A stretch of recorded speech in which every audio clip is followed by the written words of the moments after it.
Magandang umaga po sa inyo lahat, sa ating mga manggagawa, sa mga kapatid kay Kristo, higit sa lahat sa ating mahal na Panginoon.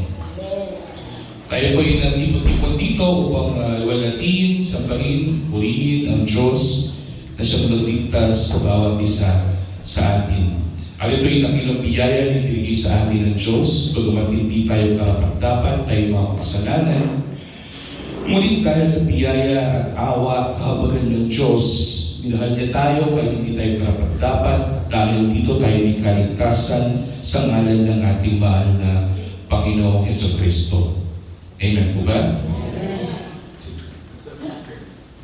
At itong kapatid, ang ating assurance o katiyakan na kung tayo ay na kay Kristo Jesus, kahit kailan hindi tayo bababayaan ng Diyos sa langit, kahit kailan hindi tayo bababayaan ng ating Ama na nasa langit, sapagkat alam natin na ang ating Panginoon ang siyang ating gabay, ang siyang ating katwiran, ang siyang ating kaligtasan. Amen po.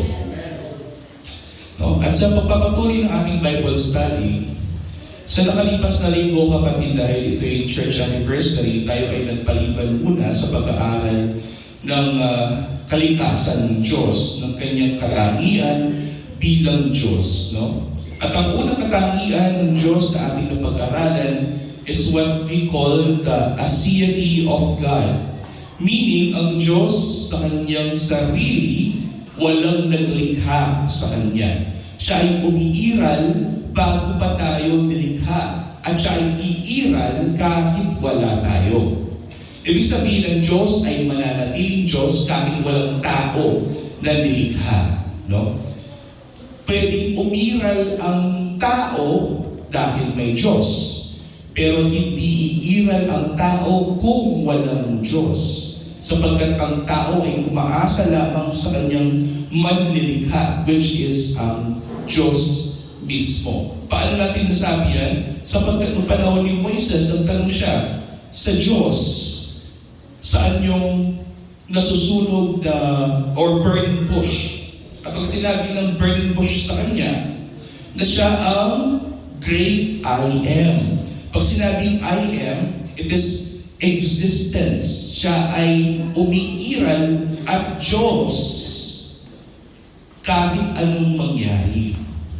At ito'y ginamit ng ating mahal na Panginoong Jesucristo nung sinabi niya that you shall die in your sins if you do not believe that I am, ego I me. It is the same language used by God sa Old Testament, used by Christ in the New Testament. Testify ng ating mahal na Panginoong Jesucristo ay Diyos. Why? Let's examine it. Diba? Can you open the slide? Ang pag-aaralan natin ngayon is the eternity and the immutability of God. Pero bago yun, ano pinag-aaralan natin? Aseity, right? Meron tayong two types of God's attributes. Diba? Ano yung two types na yun? Non-communicable and communicable attributes. Kapag sinabing non-communicable, ibig sabihin hindi ito naipapasa. Ibig sabihin sa Diyos lamang. Ang Diyos lamang yung mayroong ganitong katangian. No? At meron din siyang communicable attributes na pwede niyang maipasa sa tao. For instance, God is love. That is an attribute of God, love.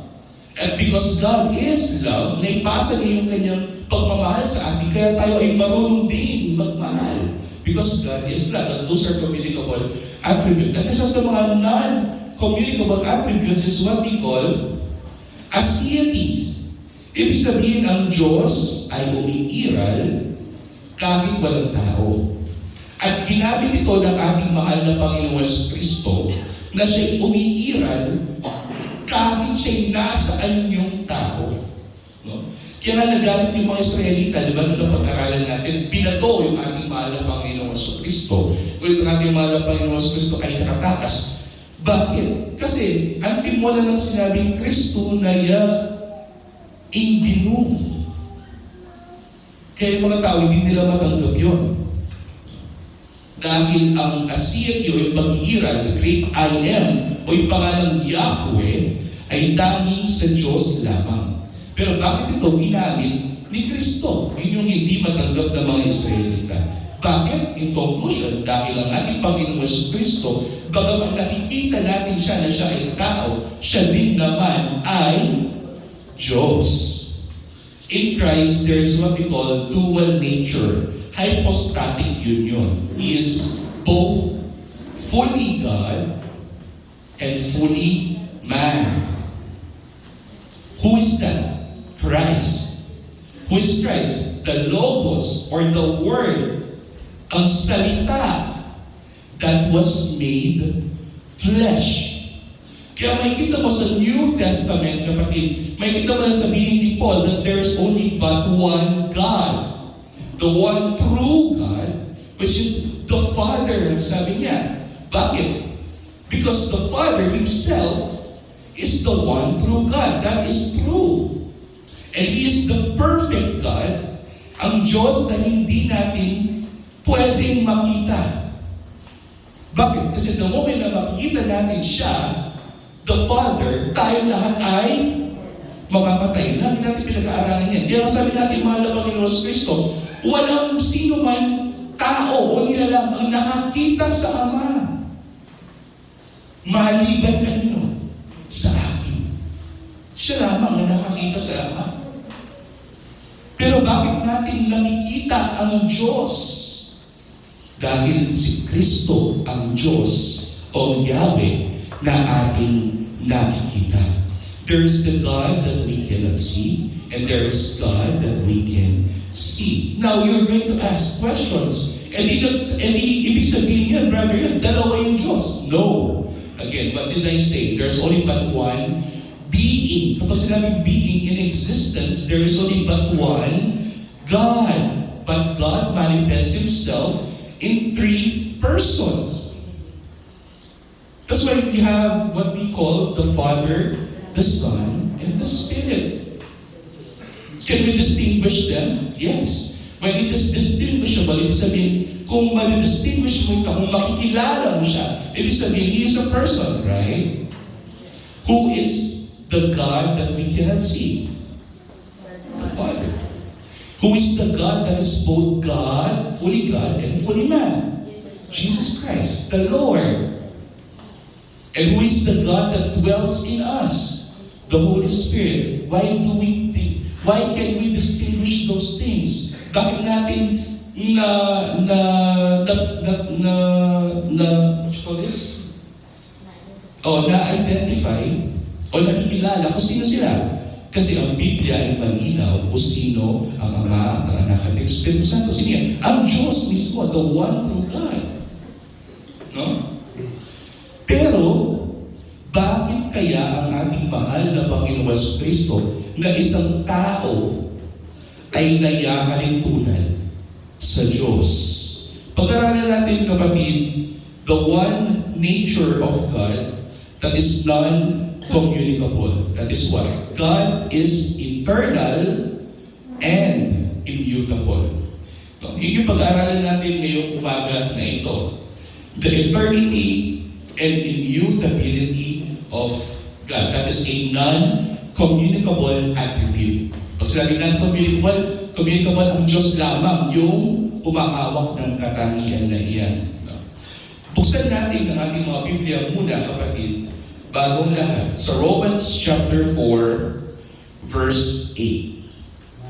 Sa Romans chapter 4, verse 8, this was discussed by Pastor Noel 2 Sundays ago, hindi yung last Sunday, 2 Sundays ago, nung pinag-aralan natin yung aseity of God.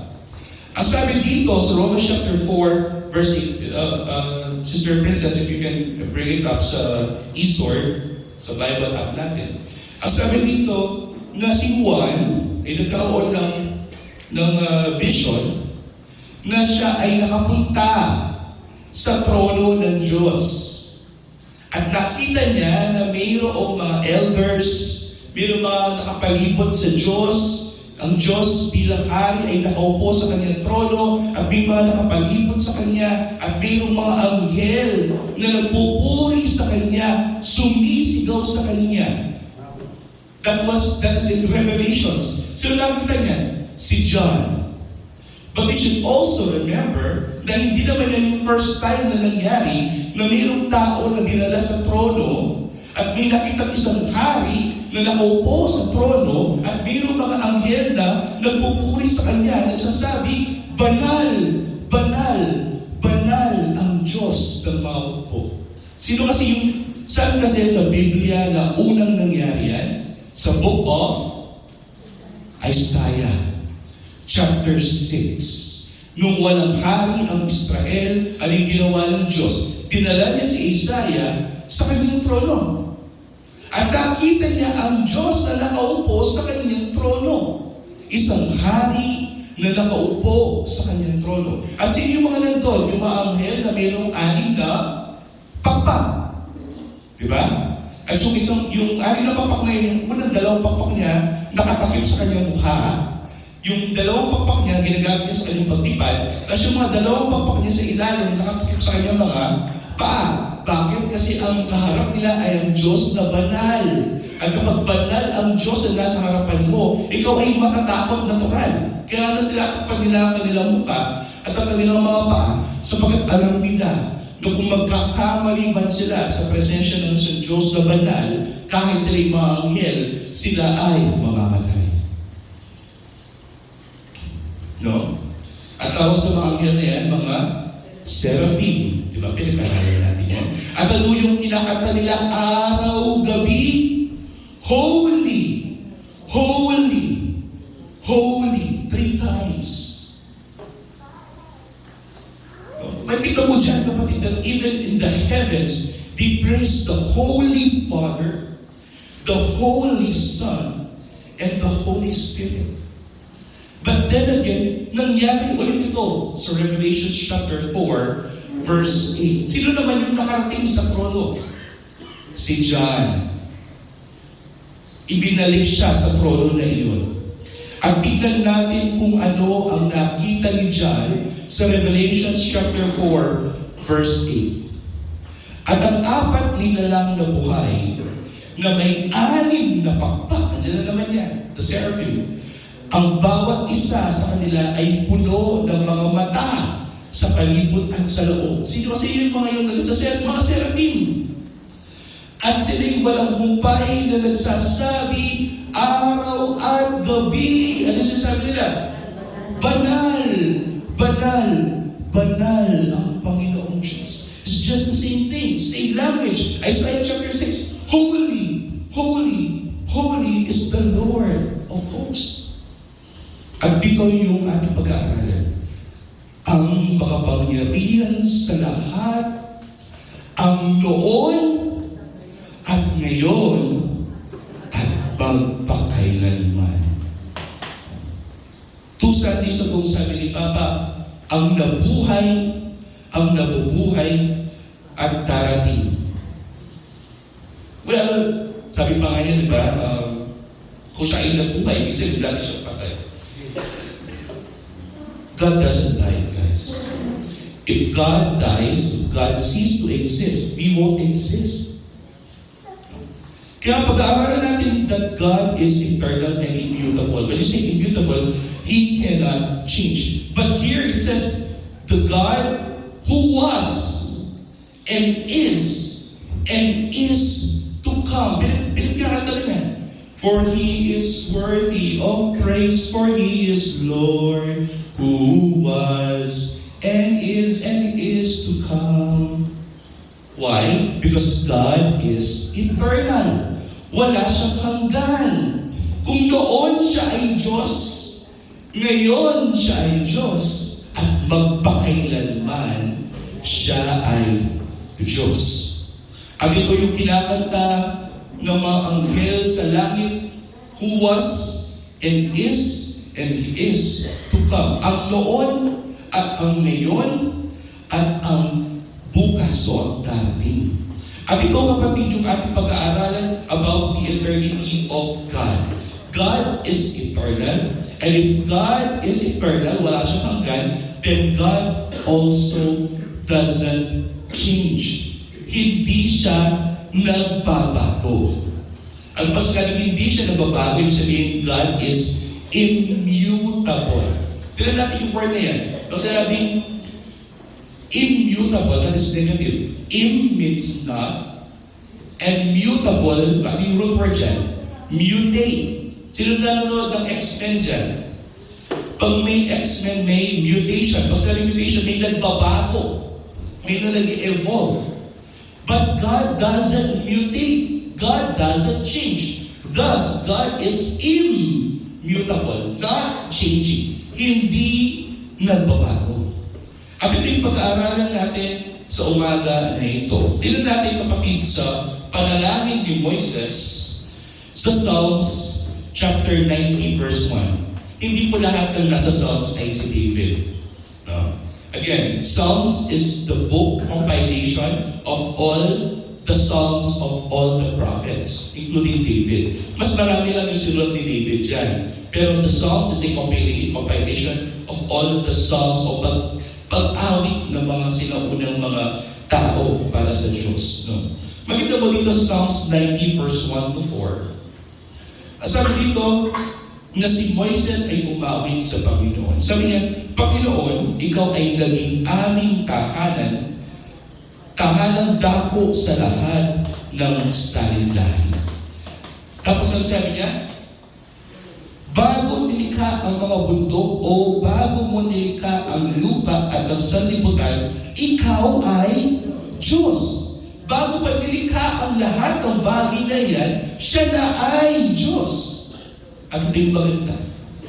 Siya ay Diyos mula sa walang hanggan hanggang sa walang hanggan. Pwede mo mangyari yun? Na may simula yung walang hanggan at may katapusan yung walang hanggan? Hindi. Kaya walang hanggan eh. Wala siyang katapusan. Wala siyang simula at wala siyang katapusan. Ang Diyos ay nandito bago pa nilikha ang oras o ang panahon. Ano ibig sabihin yan, kapatid? Mayroong oras o panahon. Amen po ba? Ang oras ay laging tumatakbo. Halimbawa, kanina is 8 o'clock to nag-start tayo. Ngayon, nasa 9:11 na. Kaya ba natin baguhin yung oras? Pwede ko po sabihin 9:11 na ngayon, pero sabihin ko 10 o'clock na? No. Bakit? Dahil ang oras o ang panahon ay constant. Laging nangyayari yan. Dahil sapagkat ang oras ay may simula at ang oras ay may hangganan. Pero ang Diyos ay higit pa sa panahon. Ang Diyos ay higit pa sa oras. Siya ay walang hanggan. He is eternal. Ito yung sinasabi dito ni Moises. Kaya sabi niya, bago pa nilikha ang mga bundok o bago pa nilikha ang mga lupa at ang sanlibutan, ikaw ay Diyos. Mula sa walang hanggan hanggang sa walang hanggan. Kasi hindi ito maintindihan ng tao. Sino ang susunod dito? Si Moises. Ano kaya yung feeling na ikaw ay tumatahan sa walang hanggan? Hindi niya ma-explain. Kaya sabi niya, from eternity to eternity, you are God. Iyong ibinabalik ang mga tao sa alabok, ang iyong sinasabi, bumalik kayong mga anak ng mga tao, sapagkat ang 1,000 taon sa inyong paniginip parang kahapon lamang kapag ito'y nakalipas o gaya ng isang gabi ng pagbabantay. Sinasabi ito ni Moises, dahil ang Diyos ay walang hanggan, ang Diyos ay hindi namamatay, ang Diyos ay hindi nakakonfine sa panahon o ang oras, ibig sabihin, iba yung takbo ng oras sa Kanya. No? Marahil nung isang araw na feeling ng Diyos, para sa atin 1,000 taon yung feeling. Dahil ang Diyos ay hindi limitado sa oras natin. Ang Diyos ay walang hanggan. Ibig sabihin dyan, kapatid, ang panahon at pagbabago ay bahagi ng mga nilikha. Sabi nga nila, meron tayong kasabihan, the only constant in this life is change. Ano yung sabihin nun? Ang tanging alam natin na mangyayari sa buhay natin ay pagbabago. Paano mo nalalaman yan? 10 years ago, ikaw ay mas bata, payat, gwapo, maganda, mahaba ang buhok. Ngayon, matanda ka na, may kulubot na ang iyong balat, no? Nakakalbo ka na kung ikaw ay lalaki. So, nagbabago tayo. Pero ang Diyos ay hindi nagbabago. Hindi siya nilikha. Hindi siya nakakonfine sa isang space and time. Siya ay nandoon, nananahan sa eternity upang walang hanggan. No? Kaya hindi natin kayang maunawaan yung feeling na nandun ka, namumuhay sa pangwalang hanggan. Kasi alam natin na ang buhay ng tao dito sa mundong ito ay may hangganan. Alam natin kapag ikaw ay ipinanganak, someday, 1 or 2 days from now, 3 years, 5 years, 10 years from now, pwede ka mamatay. May hangganan ng ating buhay. Pero ang manlilikha o ang Diyos, walang hangganan ng kanyang buhay. Ibig sabihin, ang walang hanggan na kalikasan ng Diyos, ang dahilan kung bakit siya ay hindi nagbabago. Dahil kung nagbabago ang Diyos, hindi siya walang hanggan. At the same time, kung ang Diyos ay walang hanggan, hindi siya magbabago. Ano ibig sabihin nito? Na hindi niya pwedeng iwan yung kanyang pagka-Diyos. Hindi siya pwede na, I resign. Mag-resign na ako. Ayoko na maging Diyos. Bakit? Kasi the moment that God ceased to exist, the moment na ang Diyos ay nagbago, pinili niya na hindi na siya magiging Diyos, mamamatay tayong lahat. Mawawalan tayo ng kapuluhan. Bakit? Sapagkat ang Diyos ang naglikha sa atin. At kung ang Diyos ay nag-resign sa kanyang pagka-Diyos, mamamatay tayong lahat. No? Kung ang Diyos ay hindi nagbabago, ibig sabihin, ang kanyang di pagbabago ang garantiya natin ng katapatan at katuparan ng kanyang mga pangako. Pag-aralan natin yan, kapatid, maya-maya lamang. So, what is eternity? Ang Diyos ay walang pasimula at walang wakas. Kaya nga sabi ng Biblia, He is noon, who was, who is, and is to come. The great I am. No? Kaya siguro medyo deep yung mga languages na yan. Pero yung sabihin niya, He is existing, who was, yung sabihin, He is existing before time, bago pa nagkaroon ng oras, bago pa tayo nilikha, He is there. And He is also existing even after we are extinct. Andiyan pa rin naman ang Diyos because He is eternal. Wala siyang simula, wala siyang wakas. Ano ba? Ang Diyos ay hindi nasasaklaw ng panahon. Sabi ko nga, hindi siya confined sa oras at panahon. At pangatlo, ang Diyos ay nagtataglay ng ganap na buhay sa isang walang hanggang ngayon. Ang Diyos ay laging now. Ang tingin niya sa mga bagay, now. Kahit noon, ang tingin niya, now. In future, ang tingin niya, now. Why? Pag-aaralan natin yan kapag tayo ay nakadako sa kanyang omniscience. Sapagkat alam niya lahat ng mga bagay. So pag-aaralan natin yan, kapatid, as time goes by. Pag-aaralan natin mabuti sa mga salita ng Diyos. Sa Isaiah 57:15, sabi dito, sapagkat ganito ang sabi ng mataas at patalo, na tumatahan sa walang hanggan, na ang pangalan ay banal. Sino? Ang Diyos. At ang Diyos ay naninirahan at tumatahan, hindi sa panahon ng tao, kundi sa panahon niya. Anong panahon niya? Walang hanggan. Hindi natin ito maintindihan. Sapagkat siya ay Diyos. At siya ay tumatahan sa pangwalang hanggan. Ano kayong feeling na iyon na ikaw ay umiiral na hindi ka na namamatay? No? Ito yung dahilan. Kaya alam natin na ang Diyos ay eternal. Aside from the fact na sinabi ng Biblia that God is, was, and is. and is to come. Meaning, He is eternal. Wala siyang hanggan. Hindi lamang umiira na magpakailanman sa Diyos. Siya din naman ay nananahan sa walang hanggan. Ibig sabihin, kapatid, walang panahon sa Diyos. Ang Diyos ay laging walang hanggan. Ang tao ba, meron siyang walang hanggan? Hindi. In fact, nakakatawa nga minsan, pag kinakasal sila, ano yung vow niya? I will love you forever. Sabi niya, after 2 years after, di-divorce na sila, nag-aagal na sila, naghihiwalay na sila. Bakit?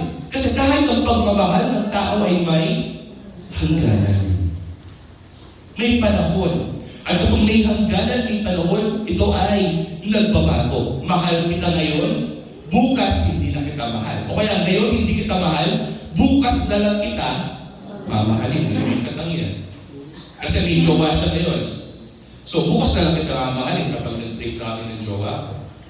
Ano yung ibig sabihin yan? Na tayo mga tao, na mga nilikha ay nagbabago. Nagbabago ng isip, nagbabago ng disposisyon, nagbabago yung ating physical na pangatawan sapagkat tayo ay confined in space and time. Pero ang Diyos ay hindi.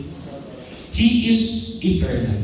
Tingnan natin kapatid sa mga lingwahe ni Pablo sa 1 Timothy chapter 1, verse 17. Sa hari, walang hanggan. Sabi ni Pablo, walang kamatayan, di nakikita. Tanging Diyos ang karangalan at kalwalatian magpakailanman. Amen. May kita mo dyan kapatid that kahit si Paul, si Pablo, ina-acknowledge niya that God is eternal. Wala siyang hangganan. No? Ang Diyos ay hari magpakailanman. Kung siya ay hari magpakailanman, siya ang hari ng panahon. Ang dahilan ko bakit tayo may panahon, sapagkat ito ay nilikha din ng Diyos. May oras, may panahon. May araw, may gabi. Bakit natin nalalaman niyo ba yan? Sapagkat kahit ang araw, kahit ang gabi ay nilikha ng Diyos. No? Siya ang may kapangyarihan sa lahat ng kapanahunan. Paano natin nalalaman yan? Nung pinag-aralan natin yan sa Jeremiah, sabi ng ating pastor, no? Mayroon mga iba't ibang mga seasons sa ating buhay. Pag sinabing seasons, kapatid, ito ay mga panahon. May panahon na may pagsubok, may panahon na may problema, may panahon na tayo masaya, may panahon na tayo malungkot, may panahon na tayo namumroblema, may panahon na tayo ay magkakaroon ng napakalaking takot sa ating buhay, mawawalan tayo ng mga magulang, mawawalan tayo ng asawa, mawawalan tayo ng mga kaibigan. Ito mga panahon ito ay nangyayari sa atin sapagkat ang buhay natin ay nagbabago. No? Pero makikita mo dyan na ang Diyos ay hindi nagbabago. At ang Diyos ay walang hanggan. Ang Diyos ang hari ng panahon. Siya ang may kapangyarihan sa lahat ng kapanahonan. At ito yung maganda. Kung ang Diyos ay magpakailanman, siya din naman ay hindi nagbabago. Ano yung sabihin niyan, kapatid? Ang sabihin niyan, kung ang Diyos ay Diyos, siya ay mananatiling Diyos. Sapagkat mayroon bang being o mayroon bang nilalang, hindi siya nilalang mayroon bang umiiral sa mundong ito? Is there an existence in this world or in the universe na mas higit pa kaysa sa Diyos? Wala. At kung magbabago man ang Diyos, magbabago siya sa better version ng kanyang sarili. Di naman siya, wala na mas better pa sa kanya. He is the perfect God. Bakit pa siya magbabago, kapatid? Thus, meaning, siya ay hindi nagbabago. He is perfect even before, He is perfect now, and He is perfect for the days to come. Who was, and is to come. That is eternal and that is immutable. Di siya nagbabago. Kung Diyos siya dati, Diyos siya ngayon, at Diyos siya magpakailanman. Basahin natin kapatid sa Malaki 3:6. Sapagkat akong Panginoon, ang sabi ni Yahweh, ay hindi nagbabago. Kaya kayo o mga anak ni Jacob ay hindi napapahamak. Ano ibig sabihin niya? binigyan ng assurance ng Diyos ang mga Israelita, ang mga anak ni Jacob, na kung nangako siya noon, nung panahon ni Abraham, na sila'y pag-iingatan, panghahawakan niya ang kanyang pangako hanggang sa mga oras na ito, sapagkat siya ay Diyos na hindi nagbabago. Kaya sabi niya, sapagkat ako, Panginoon, ay hindi nagbabago. Hindi ko iiwanan yung aking pagka-Diyos. Kaya kayo, o mga anak ni Jacob, sabi niya, ay hindi napapahamak. Sapagkat sila'y pinag-iingatan ng Diyos. Kung ang Diyos ay hindi nagbabago, kung siya ay tapat noon, siya ay nananatiling tapat hanggang ngayon at bukas magpakailanman. That is eternity and that is immutability. Sabi ko nga, na-discuss ni Pastor nung 2 Sundays ago, that is Revelation chapter 4 verse 8. No? There's a seraphim singing day and night, holy, holy, holy is God Almighty, who was and is to come. Siya ay Diyos noon. He is holy before, He is holy now, and He is holy forever. Kaya makikita nyo, nagpakanta kayo, holy forever. Di ba na yung kinakanta yan? Why? Because God is eternal. And He cannot change His nature. Lagi siyang Diyos. Hindi siya pwedeng mag-resign sa kanyang pagka-Diyos. No? Kasi yun yung nagiging problem ng mga modern day Christians now. Hindi nila pinag-aaralan yung katangian ng Diyos. So, anong ginagawa nila? Nire-reduce nila ang Diyos sa tao. Ginagawa nila parang tao ang Diyos. No? Nagbabago ng isip. Ang Diyos ay nagsisisi. Kasi sabi sa Biblia, nagsisisi ang Diyos. Nagbabago siya ng isip. E di nagbabago siya. Hindi siya immutable. Pero tandaan, again, what is our job? Our job is to reconcile the Scriptures. May kita mo sa Old Testament, that is narrative. Ibig sabihin kung ano yung nakikita ng manunulat, yun yung sasabihin niya. Kung nakita niya na nagbago ang isip ng Diyos, sasabihin niya, nagbago ang isip ng Diyos. Kung nakita niya na parang nagsisisi ang Diyos, kasi hindi niya maintindihan eh. Sinabi niya, nagsisisi ang Diyos. Pero aling pagdating sa New Testament, pag i-explain na ni Paul sa atin, kapag i-explain na ni Peter sa atin, hindi nagbabago ang Diyos. Hindi siya magbabago ng isip. Meron siyang plano before, meron siyang plano now, meron siyang plano bukas. Wala nang plan B sa Diyos. Plan A lahat ng yan. Nakaplano lahat ng yan. Pinakita lamang ng Diyos sa mga tao na siya ay isang makabagin na Diyos. Kaya kahit hindi sila karapat dapat nakaawaan, sa mga oras na kinaawaan sila. That's the point. Sabi ng mga apostol. The point there is para ipakita sa tao na ang Diyos, kahit hindi ka karapat dapat, ay maawa siya sa iyo. Yes, magmumukha siya parang nagbago ang kanyang isip, pero sabi sa Biblia, kanyang plano na maawa siya sa atin ay nakaplano pang walang hanggan. Ibig sabihin, before the foundation of this world, bago pa nagkaroon ng oras at panahon sa mundong ito, nakaplano na ang lahat ng mga yan. Itinagdag yung mga bagay na that is predestination. Kaya nga kung ang Diyos ay hindi nagbabago, siya ay nananatiling tapat hanggang ngayon at bukas. Ibig sabihin, ang kaligtasan ng Israel ay nakasalalay hindi sa katapatan ng mga Israelita. Sapagkat ang mga Israelita ay hindi nanatiling tapat. Sila ay nagbabago. Paaliwala. Minsan mapaalila, minsan marimlana. Pero bakit sila nanatiling ligtas sa paingin ng Diyos? Sapagkat ang Diyos, kahit nagbabago ang pinili niyang bansa, ang Israel, kahit nagkakasala ang bansang Israel, siya ay Diyos na hindi nagbabago. Kahit hindi tapat ang Israel sa kanya, siya ay nanatiling tapat sa kanila. Ang di pagbabago ng Diyos ang saligan ng kanyang awa. Ito yung dahilan kung bakit alam natin, mula noon hanggang ngayon, ang Diyos ay mananatili makabaging sa ating buhay. Kaya natin sinabi natin ito, His mercies are new every morning. Because He is faithful and He doesn't change. He is immutable. Hindi siya nagbabago, kapatid. At ito ang saligan ng awa natin sa Kanya.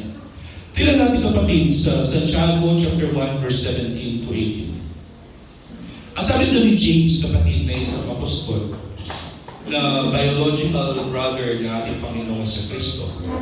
Ang bawat mabuting kaloob at ang bawat sakdal na kaloob ay bawang buhat sa itaas na nagagaling sa Ama ng mga ilaw, the Father of Light, na sa Kanya ay walang pag-iba o anino man ng pagbabago. Ito din ang sinasabi, kapatid, ni Santiago, na ang Diyos, kahit anong gawin mo pa ng pag-aanalisa sa mga ginagawa ng Diyos, tandaan, God will never violate His nature. Ibig sabihin, hindi niya kakalimutan na siya ay Diyos.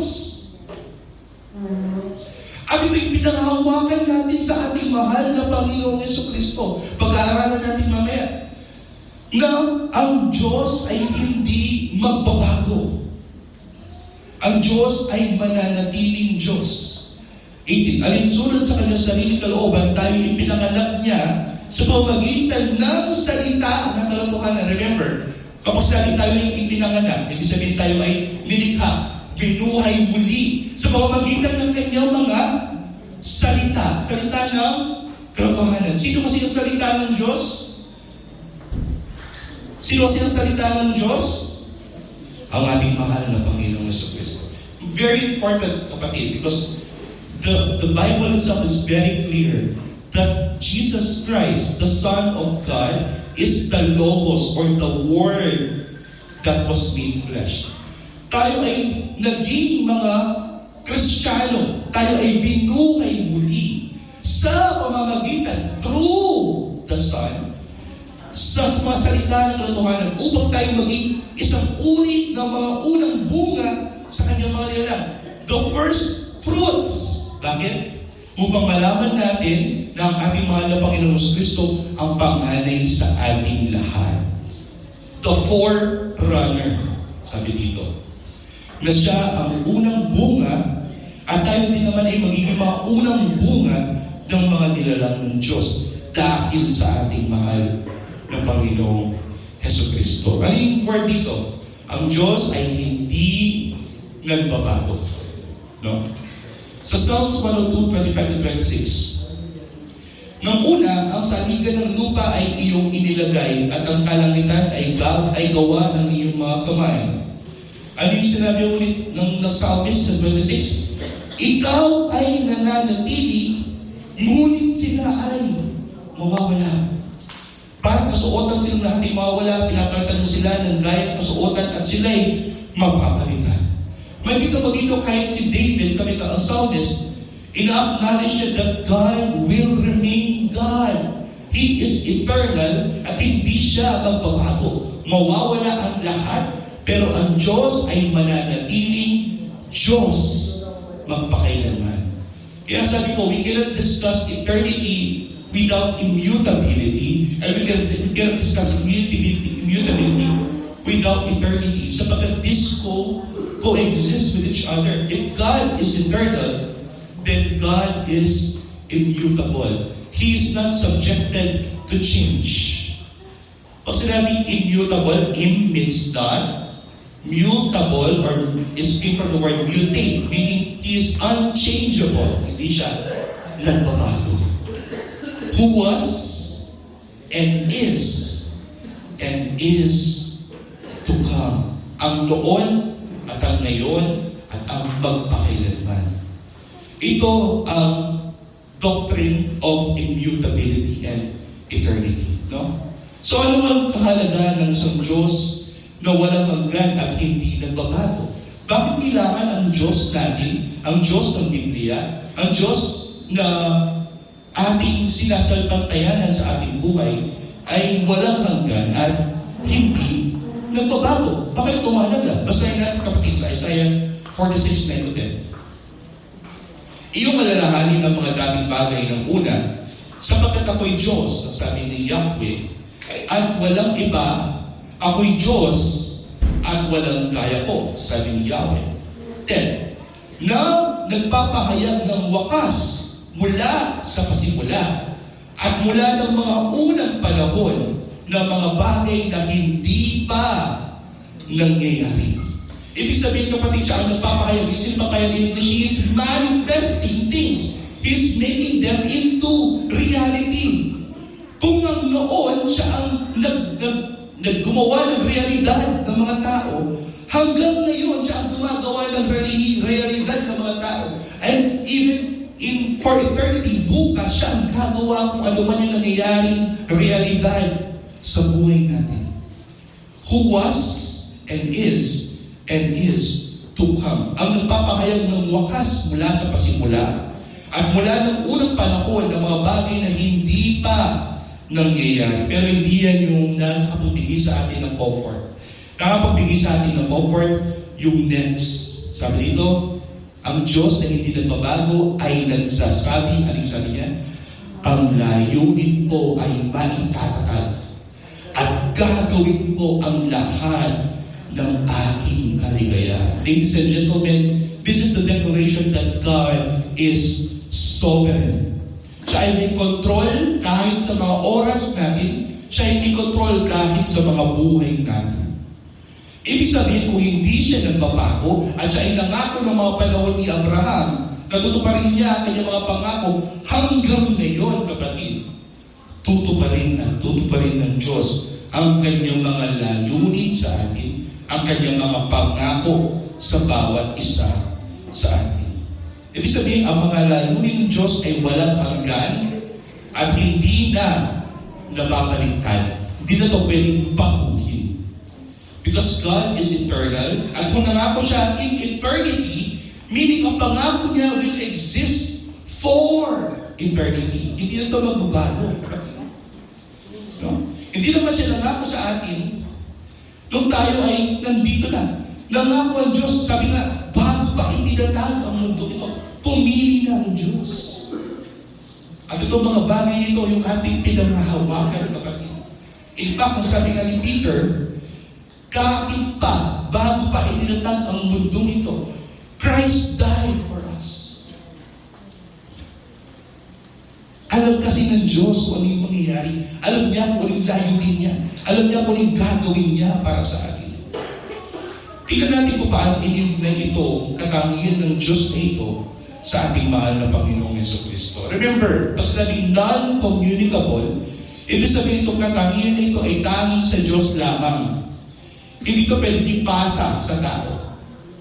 Kaya kung iugnay ko to sa isang tao, which is ang ating mahal na Panginoong Jesucristo, no? Sorry. Kasi maraming mga congregations think that Jesus is just a man. No. Tingnan naman natin kung paano ito ay nahalintulad ng Biblia na ang katangiang immutability o hindi pagbabago ng Diyos ay iniugnay sa ating mahal na Panginoong Jesucristo. Saan natin ito mababasa? Sa Book of Hebrews. Kung babasahin mo ang Book of Hebrews, it all talks about Jesus and His deity. Kung sino siya, ang kanyang pagka-Diyos. Kasi mababasa mo sa mga Gospels, si Kristo bilang tao. Pero makita mo sa Book of John and sa Book of Hebrews, si Kristo bilang Diyos. At basahin natin, kapatid, sa Hebrews chapter 13, verse 7 to 8. Sabi ito ng author ng Hebrews, alalahanin niyo ang mga namumuno sa inyo. Silang nagsalita sa inyo ng salita ng Diyos. Tingnan ninyo ang kinalabasan ng kanilang pamumuhay. Tularan ninyo ang kanilang pananampalataya. Sinasabi dito ng author ng Hebrews, na kung meron namumuno sa atin yung elders of the church noong una, kamukha ni Paul, ni Peter, or sino man yung mga saints noong unang panahon, na sila'y nangangaral ng Ebanghelyo ni Kristo, at kung paano sila ay sumampalataya at nabuhay dahil sa Ebanghelyo ni Kristo, tayo din naman daw ay tularan natin sila. bilang sumasampalataya sa ating mahal na Panginoong Jesucristo. Paano natin sila tutularan? Ito yung tanong. Ano ba yung paniniwala nila? Kung bakit sila sumasampalataya kay Kristo Jesus na ating Panginoon? Sa next verse. Bakit? Dahil si Jesucristo ay siya rin ang kahapon, ngayon, at magpakailanman. Ibig sabihin, He is eternal at hindi siya nagbabago. Remember, Revelation chapter 4, verse 8. Mayroong seraphim na sasabi, Holy, Holy, Holy is the Lord. At ang sabi niya, who was, and is to come. Nung pinilish niya ni Papa yun, sabi ko, that is exactly the verse for the eternity and the immutability of God. Na mismo mga anghel ay kumakanta sa langit, sinasabi sa Diyos, banal, banal, banal, ang Diyos who was and is to come. That's eternity and immutability, both in the same verse. And this was applied kanino? Sa ating mahal na Panginoong Jesucristo. Imagine that. At sinabi dito si Jesucristo, siya rin ang kahapon, ngayon, at magpakailanman. Ibig sabihin niya, kapatid, si Kristo ay may banal na di magbabago. He is holy forever. He is holy without changing. And this non-communicable attribute of God was given by the author of Hebrews to our Lord Jesus Christ. Hindi ba kayo nagtataka? Kaya maraming mga Christ deniers na sinasabi nila na Jesus is just a man. Tao lang si Kristo. Or He's just the human manifestation of God. Iniwan niya yung kanyang pagka-Diyos. Ibig sabihin, dito siya, lumalakad siya bilang tao lamang. Remember guys, pumasok siya sa panahon natin, pumasok si Kristo sa panahon natin bilang tao, pero siya ay nanatiling Diyos. Why? Because God is eternal. And if Jesus Christ is God, that was made flesh, then He is eternal. Hindi siya pwedeng mag-resign sa kanyang pagka-Diyos. Kaya sa Philippians chapter 2, malito yung word, He emptied Himself. Bagaman siya ay Diyos, hindi niya ito itinuro na isang bagay na kanyang panghawakan. Ano ito? Anong ginawa niya? Iniwan niya yung prestigious title na yun. At nagkatawang tao siya sa anyong alipin. Pero it doesn't mean that He ceased to exist na hindi na siya Diyos. Why? Because Jesus is what? The same yesterday, the same today, and the same forever. There is no man that is eternal. There is no man that is immutable. But then again, bakit itong tao na ito sa Biblia ay binansagang the yesterday, now, and forever? The same title na ginagawa ng mga seraphim bago sila nagpupuri sa langit na makita ni Juan sa kanyang visions in Revelation chapter 4 verse 8 nagsasabi, Holy, holy, holy is God Almighty, who was and is to come. The same title was applied to our Lord Jesus Christ. Why? Because the Lord, our Lord Jesus Christ, is not just a man. He is God become flesh. Great is the mystery of godliness. God was manifested in the flesh. Ibig sabihin, nakita natin ang Diyos sa katawang tao. Sino ba ang Diyos na nagkatawang tao? Basahin natin sa John chapter 1 verse 14. And the Word was made flesh. naging tao ang salita at tumahan kasama natin. At nakita namin ang kanyang kalwalhatian. Nakita siya bilang tao, ang Diyos na magpakailanman, ang Diyos na hindi nagbabago, ay nakita natin bilang tao. Pero it doesn't mean na siya ay lumakad bilang tao lamang. No! Lumakad siya bilang Diyos. Sasabihin niyan, namatay siya sa krus eh. Hindi naman pwedeng patayin ng Diyos. Again, what is unique about Christ? Ano yung unique kay Kristo? He has what we call hypostatic union. Ano yung sabihin ng hypostatic union?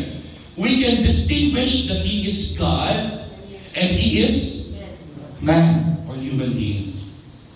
And if He died on the cross, it wasn't God who died there. Dahil kung mamamatay yung Diyos, ibig sabihin ang gana ng Diyos, hindi ito yung mga salita. At kung namatay yung Diyos na mga oras, ibig sabihin, nagbabago siya kasi pwede pala siya mamatay. No.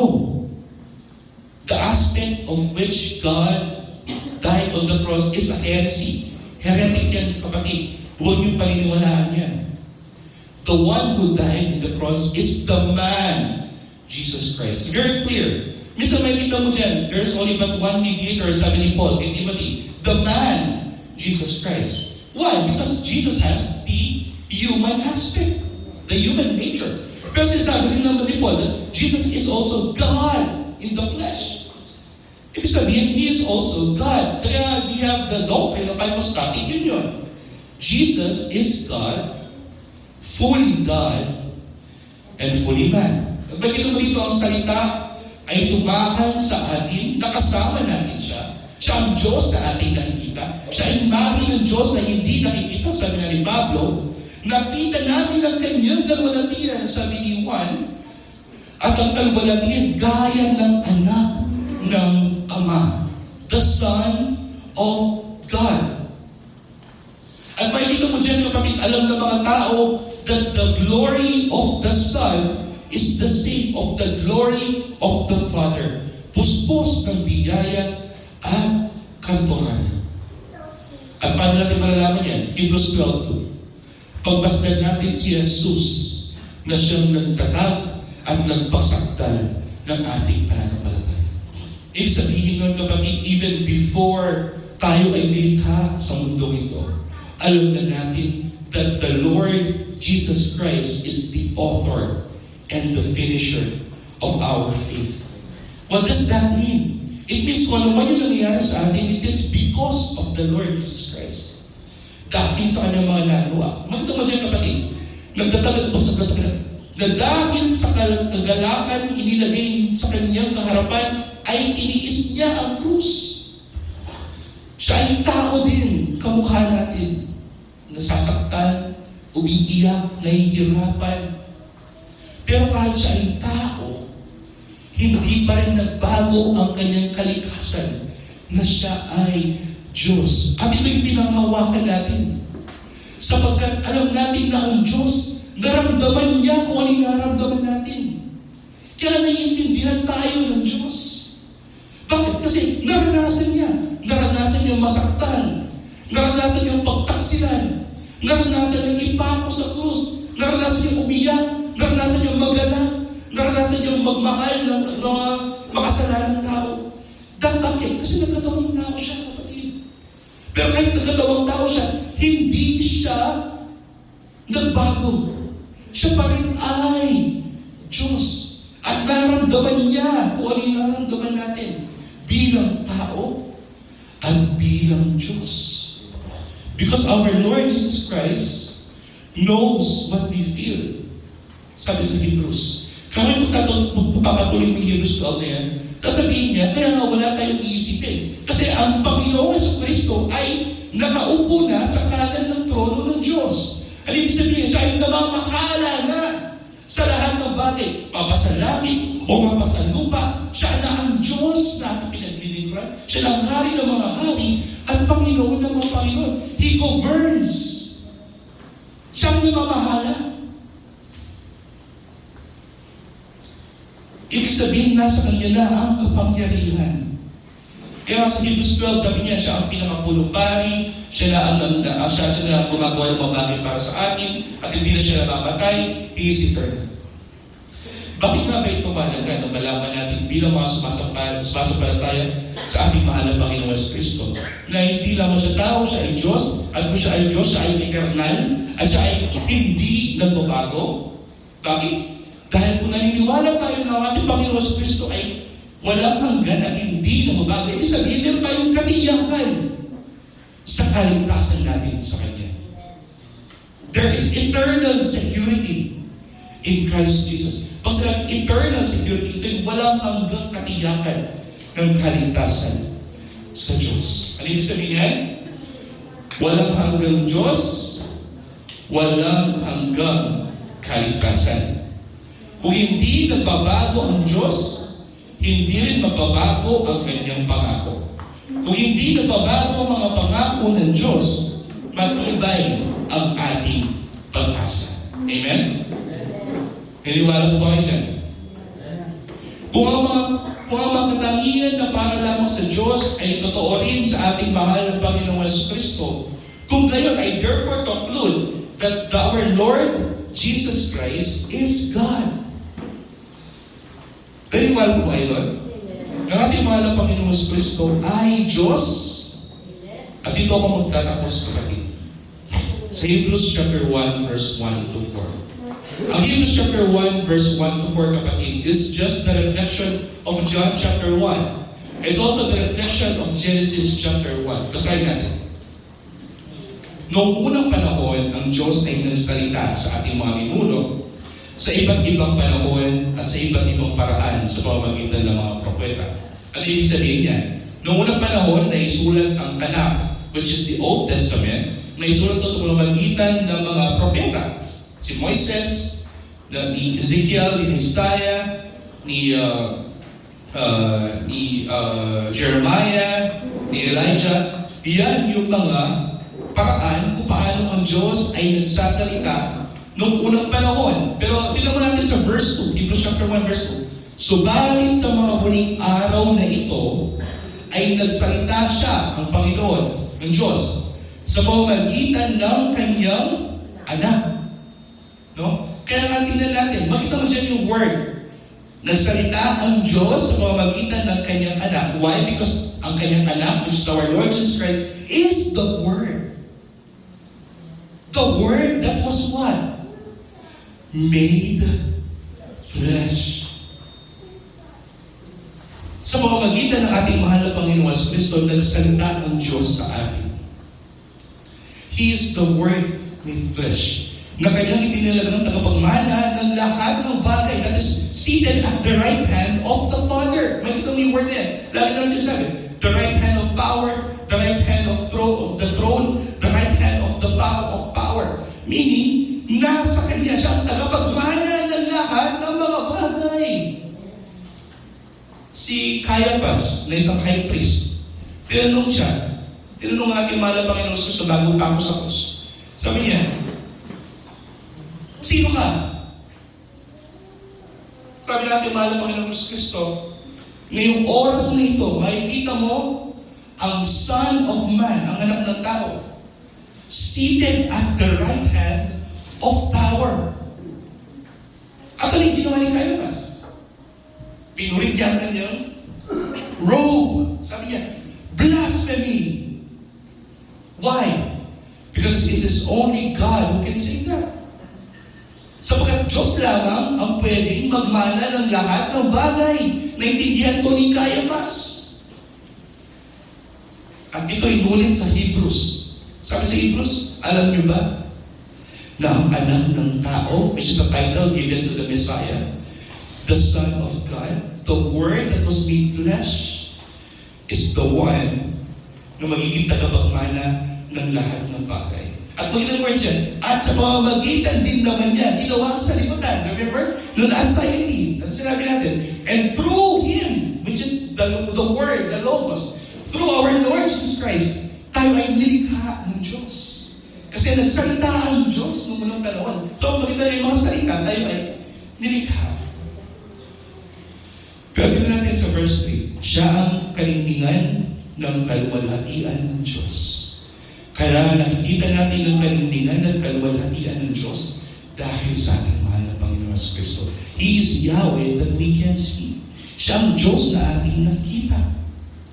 Tunay na larawan, sabi nga, ng kanyang likas. The image of the nature of God, sabi ng Hebrews, na hindi siya pwedeng mag-iba. Siya ay Diyos, magpakailanman. At yung maganda, at ang kanyang inalalayan ang lahat ng mga bagay sa pamamagitan ng kanyang kapangyarihan ng kanyang salita. Nang magawa niya ang paglilinis ng mga kasalanan, siya ay, umupo sa kanan ng kamahalan sa kaitaasan. Palibhasa ay naging higit na mataas kaysa sa mga anghel. May mas mataas pa ba kaysa sa mga anghel? Oo, sino yan? Ang Diyos. At ito ay ginamit ng author ng Hebrews, mas higit daw si Yesu Kristo kaysa sa mga anghel. Palibhasa ay nagmana nga siya. Siya ang nakaupo sa kanan ng trono. Nagmana siya ng higit na marilang na pangalan kaysa sa lahat. What is that name that was given above to our Lord Jesus Christ, above every names? The title of Yahweh. Ano yung title ni Yahweh? Lord or Adonai. Kaya makikita mo dyan, kapatid, it's very distinct. God pertains to the Father, and the Lord pertains to our Lord Jesus Christ. However, it doesn't mean na mayroong tatlong Diyos. But there's but one God in existence that is shared by the Father, the Son, and the Spirit. That is very clear in the Scripture. Bakit ito mahalaga? Dahil ang Panginoong Jesucristo ay nagsabi sa bawat isa sa atin. If the Lord is God, and God is eternal and immutable, ibig sabihin hindi siya nagbabago, at siya ay eternal, nangako si Kristo sa atin. Ano yung pangako niya? Sa John chapter 10 verse 20, sila'y bibigyan ko ng buhay na walang hanggan, at kailanman hindi sila may papahamak, at hindi sila agawin ng sino man sa aking kamay. Makikita mo yung word na dyan, walang hanggan. Buhay na walang hanggan, that is eternity. At kailanman, ibig sabihin, wala kahit anong transcendence of time na sila ay mapapahamak. Ibig sabihin, ang kanilang seguridad ay eternal. At hindi lamang yun. At hindi sila aagawin ng sino man sa aking kamay. Ibig sabihin, kahit bitawan natin ang Panginoon, dahil ang Panginoon ay hindi nagbabago. Kung hinawakan ka ng Panginoon, hahawakan ka niya. Magpakailanman. Kung sinabi ito ng Panginoon Jesucristo, ang Panginoon ay Diyos, ibig sabihin ito ay pangwalang hanggan at hindi magbabago. Ito yung pinangahawakan natin as eternal security sa ating mahal na Panginoon Jesucristo. Ang katangian ng Diyos na ito ang nagpapatunay sa kadakilaan ng katapatan ng Diyos at isang tiyak na kaligtasan sa lahat ng mga sumasampalataya sa ating mahal na Panginoong Jesucristo. Kung hindi ito nabibigay ng kaligayahan sa inyong puso, amen, I don't know kung ano pa yung mas higit pa sa kaligayahan na malaman mo sa iyong buhay na kung ikaw ay na kay Kristo Jesus at kung si Yesu Kristo ay walang hanggan at kung si Yesu Kristo ay hindi nagbabago, ibig sabihin kung ikaw ay nasa Kanya, ikaw na ay ligtas magpakailanman.